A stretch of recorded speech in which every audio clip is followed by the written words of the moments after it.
আমরা বিশৃঙ্খলা চাই, অশৃঙ্খলা চাই। প্রিয় ভাইরা আমার, আজকে এই অবস্থার পিছনে আল্লাহ পাক কোরআনে বলতেছেন, যাহারাল ফাসাদু ফিল বাররি ওয়াল বাহরি বিমা কাসাবাত আইদিন নাস। যেখানে আল্লাহ বলতেছেন যে এই জলে স্থলে যত ফাসাদ, যত সমস্যা, এগুলো আমাদের হাতের কামাই। আপনি আজকে যে নেতা, যে নেত্রী বা যাকে আপনি বোঝা মনে করতেছেন, যারে আপনি কষ্ট পাচ্ছেন, আপনি মনে করেন, মনে রাখবেন, আল্লাহ বলতেছেন এগুলো আমাদের পাপাচার এবং আমাদের অন্যায় জুলুমের ফলাফল। অতএব আমাদেরকে আগে ঠিক করতে হবে। আল্লাহ বলতেছেন কোরআনে, ইন্নাল্লাহা লা ইউগাইয়িরু মা বিকাওমিন হাত্তা ইউগাইয়িরু মা বিআনফুসিহিম। আল্লাহ পাক কোন জাতির নেতৃত্ব বলেন, কোন জাতিকে পরিবর্তন বলেন, আল্লাহ নিজে বলতেছেন ততক্ষণ করেন না যতক্ষণ না লা ইউগাইয়িরু মা বিকাওমিন হাত্তা ইউগাইয়িরু মা বিআনফুসিহিম। ততক্ষণ পর্যন্ত আল্লাহ পরিবর্তন করেন না যতক্ষণ না সে জাতি পরিবর্তন। আমাদের আগে পরিবর্তন হইতে হবে, আমাদেরকে আগে দিনদার হতে হবে, আমাদেরকে আগে নামাজি হতে হবে। আমাদের আজ এই প্যান্ডেলের মধ্যে জনস্রোত, হাজার হাজার মানুষ, ফজরের নামাজে মসজিদে মানুষ, এই অবস্থা থেকে আমাদেরকে বের হতে হবে। এখানে লক্ষ মানুষ চিল্লায়, আমরা বন্দী থাকলে তো আন্দোলন করবার 5 জন থাকে। আস্তে শুনেন ভাই, দিনের জন্য ভালোবাসাটা আমরা বুঝি ভাই, কিন্তু বিশ্বাস করেন আমরা এই জলোচ্ছ্বাস, এই জনস্রোত কিংবা চিৎকারের জন্য আপনাদের ভরসায়, আপনাদের বিশ্বাসে কথা বলি না। ওয়াল্লাহি কতজন আমাদের সামনে আছে, কতজন আমাদের পিছন থেকে বলছে অমুক হুজুর আসছে, রাজপথ কাঁপছে, আর কতজন আমাদেরকে বলছে না। আল্লাহি সেটা দেখে আমরা কথা বলি না। আমরা তো কথা বলি আল্লাহর জন্য, দ্বীনের জন্য। কে পিছনে থাকলো, কে সামনে থাকলো, কে থাকলো না, সেটা দেখবার সময় আমাদের নেই। যেটাকে সঠিক মনে করি, কোরআন সুন্নাহ যেটাকে সঠিক মনে করে, দলিল প্রমাণাদি দিয়া বলবার চেষ্টা করি, বুঝাবার চেষ্টা করি। আরে এক বিচ্ছুকে বাঁচাইতে গেছে এক ভদ্রলোক, বিচ্ছু আগুনের মধ্যে পড়ে যাচ্ছে। তো বিচ্ছুকে যেই ভদ্রলোক ধরতে যায়, বিচ্ছুর হাতে, বিচ্ছু ওই ভদ্রলোকের হাতে কামড় দিচ্ছে। তো ভদ্রলোক বিচ্ছুর প্রতি রাগে খেপে গেছে। এবার বিচ্ছুকে আগুনের মধ্যে বলতেছে, তুই আগুনে যাবি, তোরে আমি বাঁচাইতে চাইলাম আর তুই আমার হাতে কামড় দিলি, যা, তোরে আজকে আমি নিজে আগুনে ফেলে দিব। এবার আরেকজন দেখে বলতেছে, ভাই আপনি করেনটা কি? আরে বিচ্ছুর কাজ তো কামড় দেয়া, আপনার কাজ তো তাকে বাঁচানো।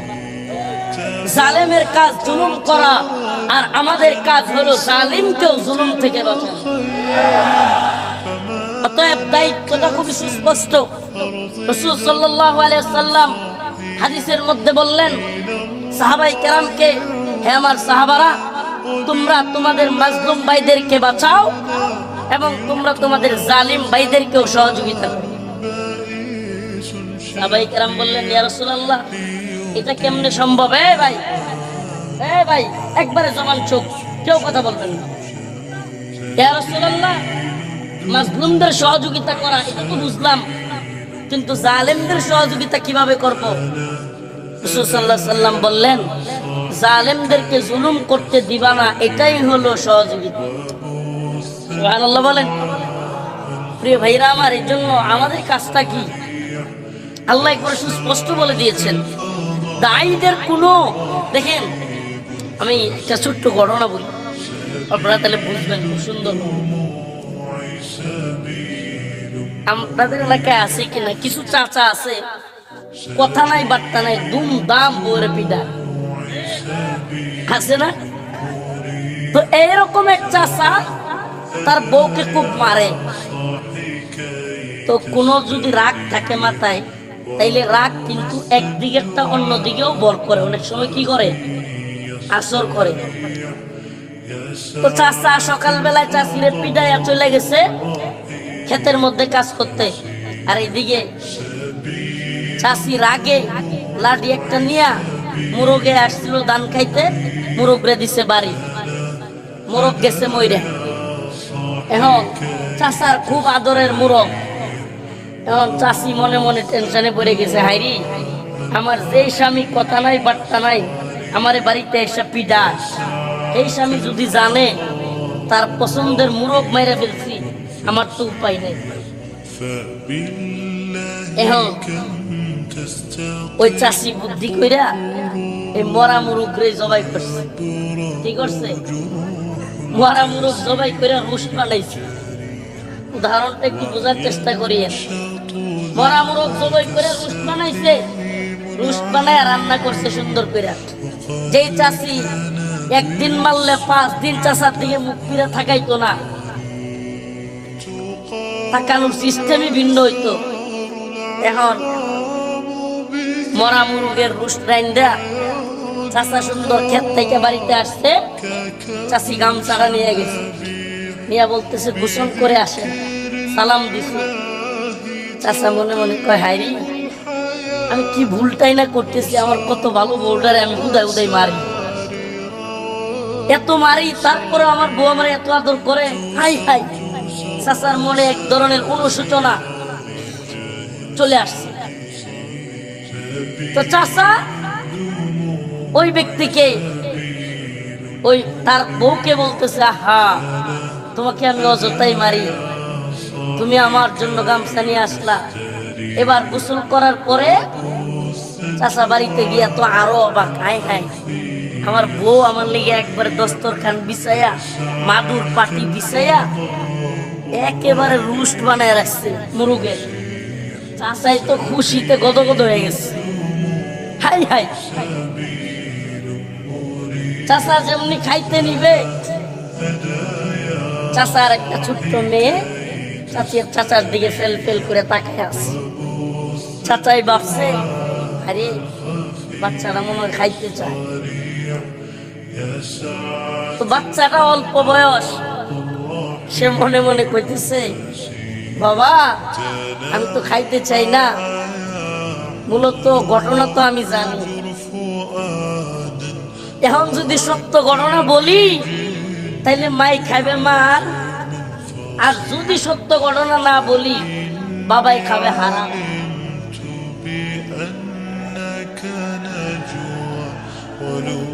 সত্য ঘটনা কইলে মাই খায়, না কইলে বাবাই খায়। এখন আমরা যারা দিনের দায়ী, আদাওয়াত মুঝে কিউ ইতনি, मैं तो कुरान का दाई हो, अरे আমরা তো কোরআনের দায়ী, কোরআনের ফেরি করে বেড়াই। শাইখুল হাদিস ইবনে শাইখুল হাদিস আল্লামা মামুনুল হক তো কোরআনের ফেরি করে বেড়ায়, মুফতি মাহমুদ হাসান গনবী তো কোরআনের ফেরি করে বেড়ায়, রফিকুল ইসলাম মাদানী তো কোরআনের ফেরি করে বেড়ায়, শেখ হারুন ইজহার তো কোরআনের ফেরি করে বেড়ায়, উলামায়ে হক্কানি উলামায়ে রব্বানি এরা তো কোরআনের ফেরি করে বেড়ায়। এরা তো হক কথা বলতে আল্লাহর পক্ষ থেকে বাধ্য। আর আমরা যদি হক কথা না বলি উপরওয়ালা আমাদেরকে দিবে মায়ের, আর হক কথা বললে তোমরা দাও জেল জুলুম রিমান্ড। আমাদের তো যাওয়ার জায়গা নেই। আল্লাহ বলছেন, ইন্নাল্লাযীনা ইয়াকতুমুনা মা আনজালনা মিনাল কিতাবি ওয়াল হুদা মিন বাদি মা বায়ান্নাহু লিন-নাসি ফিল কিতাব উলাইকা লা'নুহুমুল্লাহ ওয়া ইয়ালানুহুমুল লা'iনুন। কত ভয়ঙ্কর কথা আপনি কল্পনা করতে পারবেন? আলেমদের ব্যাপারে কত ভয়ঙ্কর আয়াত। আল্লাহ বলতেছেন, এই কোরআনে আমি যা অবতীর্ণ করেছি, ইন্নাল্লাযীনা ইয়াকতুমুনা, যারা তা লুকাবে গোপন করবে, মিনাল কিতাবি ওয়াল হুদা মিন বাদি মা বায়ান্নাহু লিন-নাসি ফিল কিতাব, আমি এই কিতাবে মানুষের কাছে সুস্পষ্টভাবে দলিল প্রমাণাদি দিয়া যা পাঠাইছি, তারপরেও যারা গোপন করবে, উলাইকা ইয়ালানুহুল্লাহ, তারা আল্লাহর পক্ষ থেকে লানত প্রাপ্ত।